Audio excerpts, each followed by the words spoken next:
Welcome back to the channel, everyone. In this video I'll be pollinating my Lophophora Williamsi, and I'll be taking a look at these 8-month-old seedlings. Let's get straight into the video.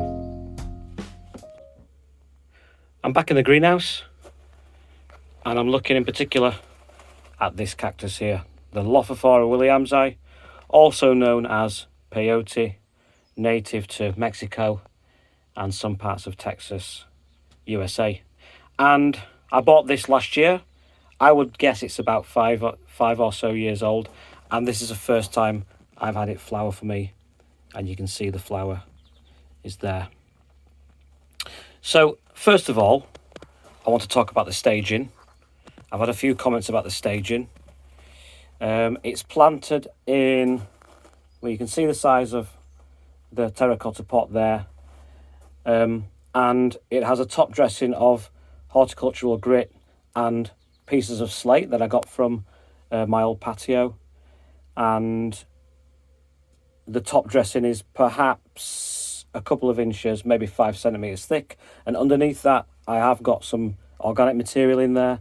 The mixture is about 70% grit and 30% a generic store-bought cactus mix. There will be lots of debate about what is the best for planting your Lophophora into, but so far it seems to have worked well for me. I'm no expert. This is my first loft that I've ever owned, and I am learning as I go. So I've planted it in something that it seems to enjoy because it's flowering.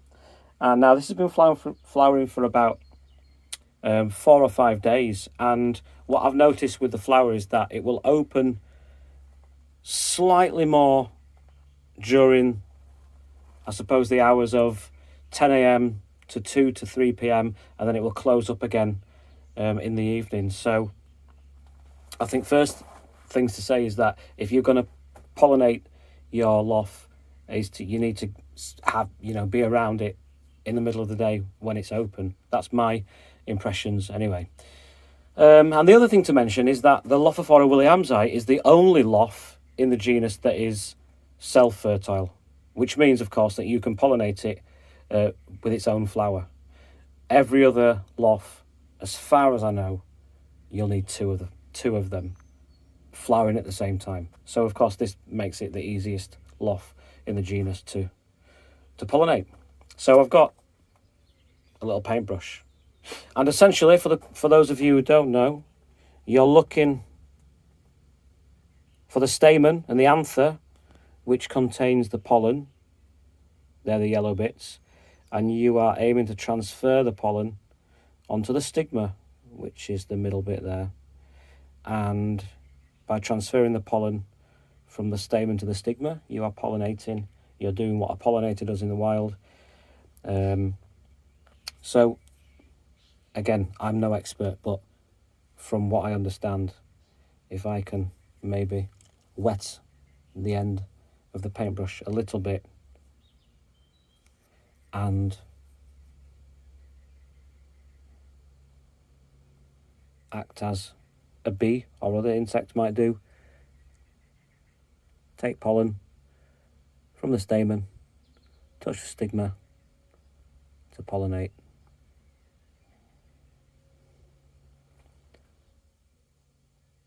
And essentially, that's how you pollinate a Lophophora Williamsi.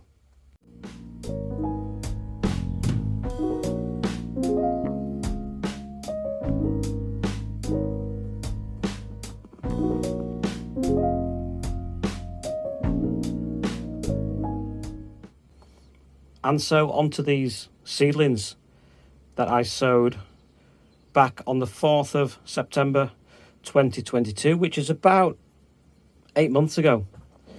And I did a video on this and I sowed them. It was the first time I've ever sowed Lophophora, and it was pretty straightforward, I have to say. If you want to watch the video, you'll see how I did it. And again, this is the first time I've ever done it. The first time I bought one of these was last year, and I've done research online and I've read forums and websites that suggest how it's done, and I did what worked for me at the time. If you want to know how I did that, you can see the video. So 8 months on, people have been asking me for an update. They want to see what it looks like. Have they survived? Have they grown? So let's take a look.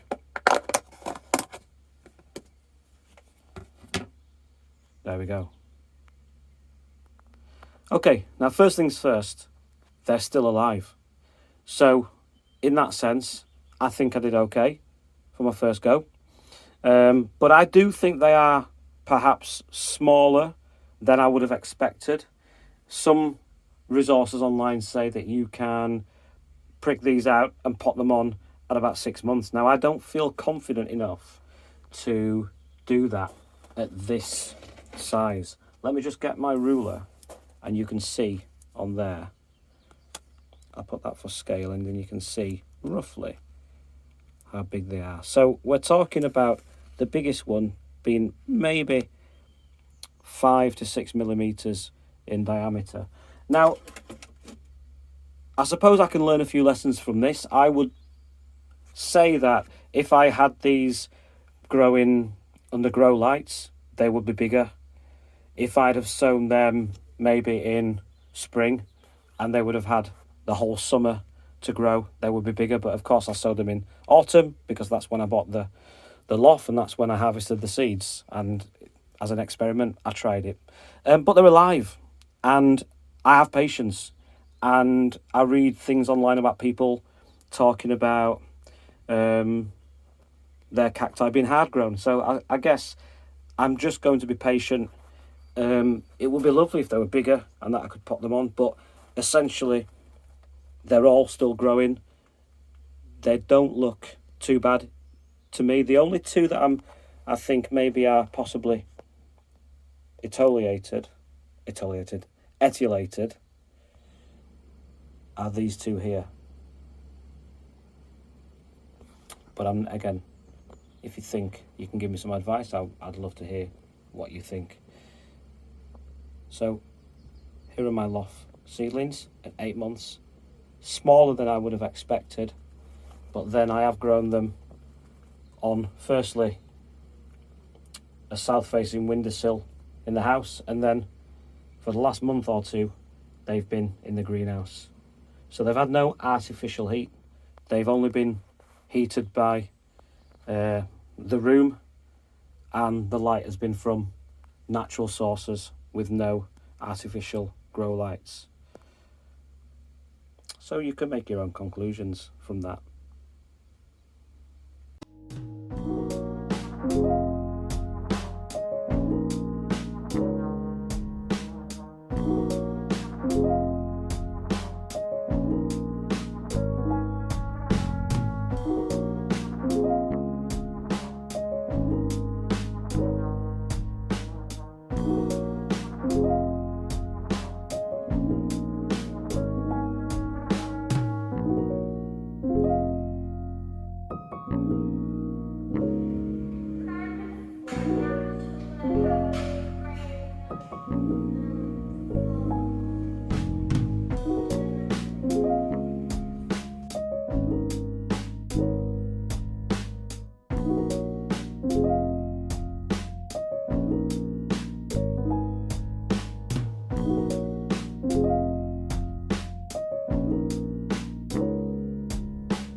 Right, that's it from the greenhouse. I will update everyone again on the seedlings, and hopefully the next video that I post about Lophophora will be harvesting the fruit and the seeds. Thanks for watching. If you enjoy the content, please do consider subscribing and leave me a comment down below. Thank you. Goodbye.